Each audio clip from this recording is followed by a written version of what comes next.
You know, YouTube can be really hazardous for your health. So it's good to get out once in a while, don't you think?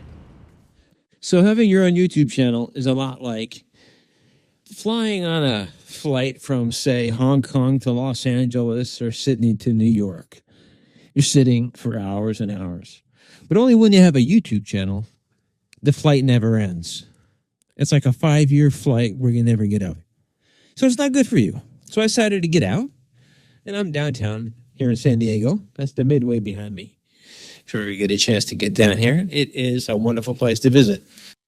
Okay, so March 22nd, 2022, we all know China Eastern Airlines, the Boeing 737, was coming into Guangzhou, China, about 2:20 local time.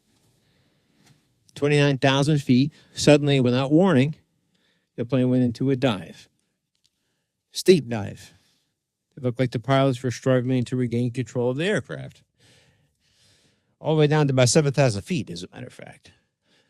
For a period of time, the pilots were able to get the craft back up to about 9,000 feet, and then it suddenly plummeted again and nosedived into the earth at a speed of about 440 miles per hour, obliterating the aircraft, killing all on board. China promised and swore that they would get to the bottom of it, and the world would know what had happened there. And they said, come back in 3 months, and we'll tell you. And in 3 months, they had a preliminary report. They ruled out sabotage, bombs, mechanical error. There were no Mayday calls. There was no evidence they could find whatsoever of anything mechanical or nefarious. And so that only left really one possibility, which was rumored quite rampantly that it was done intentionally by one or both of the pilots.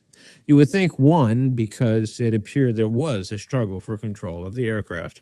However, we don't know. And now it's 3 years later, and we still don't know. And as a matter of fact, nobody seems to care. It's really hard to find any information on the story whatsoever on the news. And so 3 years on, why haven't we heard from China about the cause of this air crash? Is it the plane? Is it Boeing? Yeah. 2 words. Because China. Okay, so we're going to be back in beautiful downtown San Diego in a minute. But first, let's get into the story of China's continued silence on the crash of Eastern Airlines Flight 5737. So just as they did on the 1-year anniversary of the crash, and then 2, and then now in year 3, China still hasn't produced a final report on the probable cause or the results of their investigation. But why? Well, like I said, because China. You know, there's a reason China calls itself the CCP. That second C in CCP stands for communist, something the TikTok world we live in today just seems to forget. So I don't understand why anybody is surprised China hasn't released an open and truthful report on the crash. Because when you don't live in a free and open society and have checks and balances, well, you do and say whatever the leader of that society tells you to do and say. So obviously there is no report from China because China wants it that way, and most likely that's because the real reason for the China Eastern Airlines crash is something that will make the Chinese government look bad, be it actual or reputational. However, having said all that, March 21 did indeed mark the 3rd anniversary of the Chinese crash of the plane that inexplicably plunged to Earth from 29,000 feet, killing all on board. And believe it or not, China's ongoing refusal to produce a report 3 years later is actually antithetical to the Chinese government's own rules and global guidelines requiring a yearly update on continuing air crash investigations. But remember, even say it with me, why? Yes, because China. Additionally, authorities also haven't given any indication on when a final report may come, stretching the Flight 5735 probe into its 4th year and further beyond the 1-year time frame prescribed under the International Aviation Convention. But hey, China doesn't, nor have they ever followed international conventions. Why? Because there's no fear of repercussions. And look no further than the device in your hand or on the desk in front of you that you're watching me on right now. And the same applies to me, to the microphone that I'm recording into or the computer that I'm looking at. Most likely they all came from China, and they were all very affordable.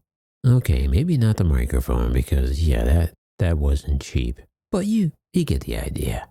But either way, as a result of cheap goods and labor flooding the world from China, we in the West fear rocking China's boat, so to speak, so we just continue to ignore the fact that yes, China was, and always will remain a closed communist country. Yet, for some reason, we, as in the plural we, feign surprise at this lack of convention.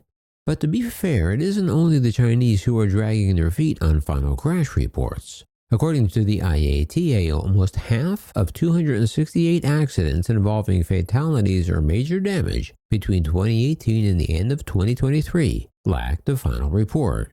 According to Mark Surley, head of safety for the IATA, the International Air Transport Association, that's a big concern. He said the lessons we learn from accident reports are absolutely critical to avoid future events. Adding, aviation safety has improved markedly over the decades based on open sharing of information, with investigations intended to draw lessons rather than assign blame. Consider the brace position for emergency landings, for example. It was refined over years thanks to such investigations. Have you ever wondered why during an emergency landing you're told to hold the brace position? Well, I never knew this either. But by pure chance, in a 1976 fatal crash in New Jersey, the least injured person on that plane in that crash was a man who had his head between his knees because of airsickness. Thus, the brace position was born. Most of the safety technology on planes these days were born out of fatal aircraft investigations. Another example, the importance of non-inflating life jackets inside planes and improved seat designs are all lessons learned from past crashes, he said.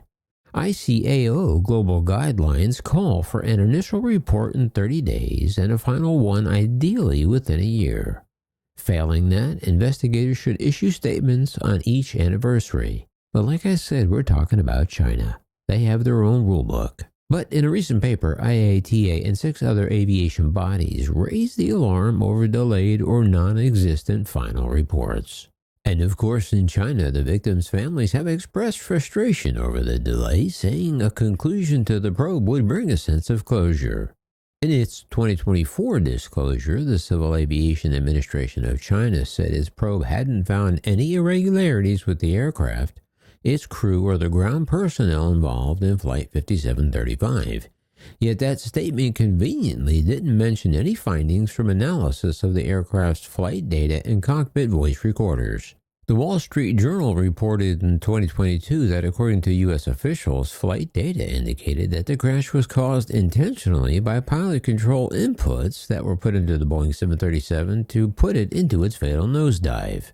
The crash of Flight 5735 was the deadliest air disaster in China since 1994, which China considers an embarrassment on the country's strong aviation reputation. As for China Eastern, the airline has said that it had flown for 18 consecutive years before the incident, which was the country's first fatal passenger crash since 2010. Some victims' families have said that Chinese authorities were closely monitoring their social media accounts and that they've received warnings against venting frustrations or speaking to the media. Censors have also scrubbed social media chatter about the possibility that the plane was intentionally crashed. However, global guidelines require states in charge of an investigation to submit an initial report within 30 days and a final report, if possible, within a year. If a final report hasn't been filed, the state needs to release an interim statement on each anniversary, which details the progress of the investigation and any safety issues that have been identified. And the IATA added that an interim statement is never an acceptable substitute for a comprehensive final report. And the IATA said that burying accident reports for political consideration is totally unacceptable. But many citizens in China have taken to Chinese social media, where some users speculate that the crash was caused by a deliberate act.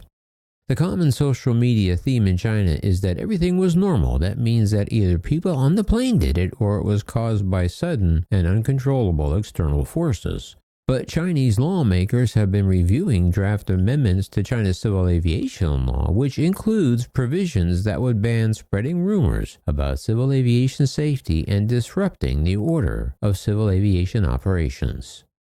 And retired law professor Donald Clark, an expert on Chinese law, said that although Beijing already has existing legislation against propagating false information, the new proposed provision against spreading rumors is clearly designed to discourage anyone from bad-mouthing aviation safety in China. According to the draft bill, those who spread rumors or violate the law otherwise could be placed on a no-fly list.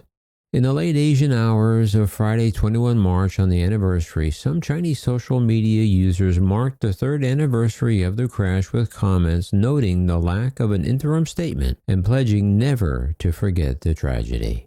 One said, "Not to mention 3 years, or even 30 years, I will never forget that day, 3/21. One user wrote on the Weibo microblogging service referring to March 21, the date of the crash, "If I can wait for 3 years, I will wait 4 years, 5 years, 30 years, or eternity." You know, it's nice to get out and stretch your legs once in a while. You know, I think picking orange and black, while I like the colors, sometimes I feel like I'm in an orange and black prison sitting in that studio all day long. Well, that's going to wrap up this video for today. Now it's your turn to let me know what you think down below. Will we ever find out exactly what caused the crash of the China Eastern 737? Sadly, no. I don't think we're ever going to know what happened. And that comes down to 2 words, really. Because China.